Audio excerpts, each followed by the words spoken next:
ಕ್ರೈಸ್ತರು ಹೋಳಿ ಆಚರಿಸಬಹುದಾ? ಬೈಬಲ್ ಏನು ಹೇಳುತ್ತದೆ? ಎಲ್ಲರಿಗೂ ನಮಸ್ಕಾರ.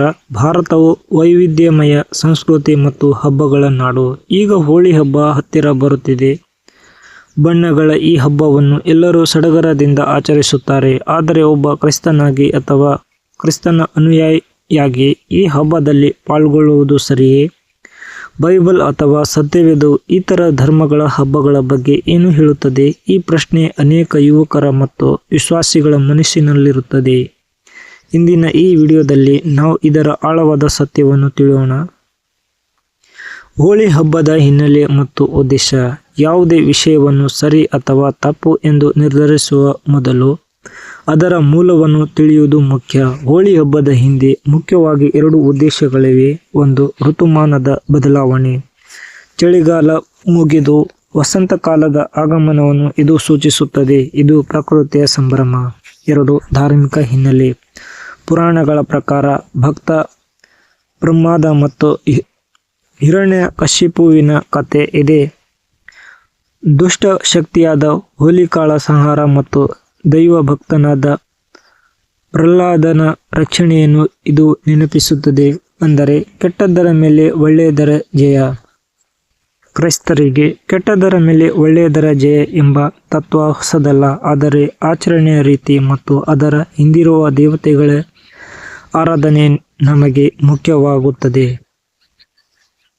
ಸತ್ಯವೇದ ಏನು ಹೇಳುತ್ತದೆ? ಈಗ ನಾವು ಸತ್ಯವೇದದ ಬೆಳಕಿನಲ್ಲಿ ಇದನ್ನು ನೋಡೋಣ. ಬೈಬಲ್ನಲ್ಲಿ ಹಬ್ಬಗಳ ಬಗ್ಗೆ ಕೆಲವು ಪ್ರಮುಖ ನಿಯಮಗಳಿವೆ. ದೇವರಿಗೆ ಸಲ್ಲಬೇಕಾದ ಗೌರವ. ವಿಮೋಚನಕಾಂಡ 20:3-5. ನನ್ನ ಹೊರತು ಬೇರೆ ದೇವರುಗಳು ನಿಮಗೆ ಇರಬಾರದು.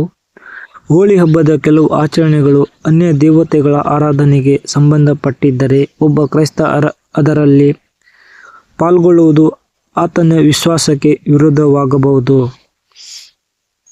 ಲೋಕದೊಂದಿಗೆ ಬೇರ್ಪಟ್ಟಿರುವುದು. 2 ಕೊರಿಂಥದವರಿಗೆ 6:14-17. ನೀವು ನಂಬಿಕೆ ಇಲ್ಲದವರ ಜೊತೆ ಅಸಮಾನವಾದ ನೊಗಕ್ಕೆ ಸಿಲುಕಿಕೊಳ್ಳಬೇಡಿ. ಇದರ ಅರ್ಥ ನಾವು ಜನರೊಂದಿಗೆ ಬೆರೆಯಬಾರದು ಎಂದಲ್ಲ, ಬದಲಾಗಿ ಅವರ ಧಾರ್ಮಿಕ ವಿಧಿಗಳಲ್ಲಿ ಪಾಲ್ಗೊಳ್ಳಬಾರದು ಎಂಬುದು. ವೈಯಕ್ತಿಕ ವಿವೇಚನೆ. ರೋಮಾಪುರದವರಿಗೆ 14:5. ಅಪೊಸ್ತಲನಾದ ಪೌಲನು ಹೇಳುವಂತೆ ಪ್ರತಿಯೊಬ್ಬನು ತನ್ನ ಮನಸ್ಸಿನಲ್ಲಿ ನಿಶ್ಚಯಿಸಿಕೊಳ್ಳಬೇಕು, ಹಬ್ಬವನ್ನು ಕೇವಲ ಸಾಮಾಜಿಕವಾಗಿ ಬಣ್ಣ ಹಚ್ಚಿಕೊಳ್ಳುವುದು ಎಂದು ನೋಡಬೇಕು ಅಥವಾ ಧಾರ್ಮಿಕವಾಗಿ ನೋಡಬೇಕು ಎಂಬುದು ನಿಮ್ಮ ಮತ್ತು ದೇವರ ನಡುವಿನ ವಿಷಯ. ಸಾಮಾಜಿಕ ಬಾಂಧವ್ಯ ಮತ್ತು ವಿಶ್ವಾಸ. ನಮ್ಮ ಭಾರತ ದೇಶದಲ್ಲಿ ನಾವು ಹಿಂದೂ ಮುಸ್ಲಿಂ ಸಹೋದರರೊಂದಿಗೆ ಒಟ್ಟಾಗಿ ಬಾಳುತ್ತೇವೆ. ನೆರೆಹೊರೆಯವರು ಬಣ್ಣ ಹಚ್ಚಲು ಬಂದಾಗ ನಾವು ಕ್ರೈಸ್ತ, ನಾನು ಇದನ್ನು ಮಾಡುವುದಿಲ್ಲ ಎಂದು ಕಠಿಣವಾಗಿ ಹೇಳುವುದು ಸರಿಯೇ? ಯೇಸು ಸ್ವಾಮಿ ನಮಗೆ ಕಲಿಸಿದ್ದು ಪ್ರೀತಿ. ನಾವು ಸಮಾಜದಿಂದ ದೂರವಿರಬಾರದು. ಮತ್ತಾಯ 5:13-16. ಲೋಕಕ್ಕೆ ಉಪ್ಪು ಮತ್ತು ಬೆಳಕು. 1. ಸಾಂಸ್ಕೃತಿಕ ಪಾಲ್ಗೊಳ್ಳುವಿಕೆ. ಸ್ನೇಹಿತರೊಂದಿಗೆ ಸಿಹಿ ತಿನ್ನುವುದು ಅಥವಾ ಶುಭಾಶಯ ಕೋರುವುದು ತಪ್ಪಲ್ಲ. 2. ಧಾರ್ಮಿಕ ವಿಧಿಗಳು. ಹಬ್ಬದ ಅಂಗವಾಗಿ ನಡೆಯುವ ಪೂಜೆ ಅಥವಾ ವಿಗ್ರಹಾರಾಧನೆಯ ಭಾಗವಾದ ಹೋಲಿಕಾ ದಹನದಂಥ ವಿಧಿಗಳಲ್ಲಿ ಪಾಲ್ಗೊಳ್ಳುವುದು ಕ್ರೈಸ್ತ ತತ್ವಕ್ಕೆ ವಿರುದ್ಧವಾಗಬಹುದು. 3. ಅತಿರೇಕಗಳು. ಮದ್ಯಪಾನ ಅಥವಾ ಅಸಭ್ಯ ವರ್ತನೆಗಳು ಯಾವುದೇ ಧರ್ಮಕ್ಕೂ ಗೌರವ ತರುವುದಿಲ್ಲ. ವಿಶೇಷವಾಗಿ ಕ್ರೈಸ್ತರಿಗೆ ಇವುಗಳಿಂದ ದೂರವಿರುವುದು ಅವಶ್ಯಕ. ತೀರ್ಮಾನ ಮತ್ತು ಸಲಹೆಗಳು. ಹಾಗಾದರೆ ಅಂತಿಮವಾಗಿ ಏನು ಮಾಡಬೇಕು? ಪ್ರಾರ್ಥನೆ ಮಾಡಿ. ನಿಮ್ಮ ವಿವೇಚನೆಯನ್ನು ದೇವರು ನಡೆಸಲಿ. ಸಾಕ್ಷಿಯಾಗಿರಿ. ನಿಮ್ಮ ನಡತೆ ಇತರರಿಗೆ ಕ್ರಿಸ್ತನ ಪ್ರೀತಿಯನ್ನು ತೋರಿಸಲಿ. ಬಣ್ಣ ಹಚ್ಚಿಸಿಕೊಳ್ಳುವುದು ನಿಮ್ಮ ವಿಶ್ವಾಸಕ್ಕೆ ಧಕ್ಕೆ ತರುತ್ತದೆ ಎಂದು ನಿಮಗೆ ಅನಿಸಿದರೆ ಅದನ್ನು ಪ್ರೀತಿಯಿಂದಲೇ ನಿರಾಕರಿಸಿ. ಸತ್ಯ ತಿಳಿಸಿ.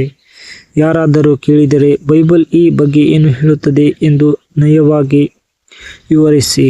ಒಬ್ಬ ಕ್ರೈಸ್ತನಿಗೆ ಪ್ರತಿದಿನವೂ ದೇವರ ಜಯದ ದಿನವೇ.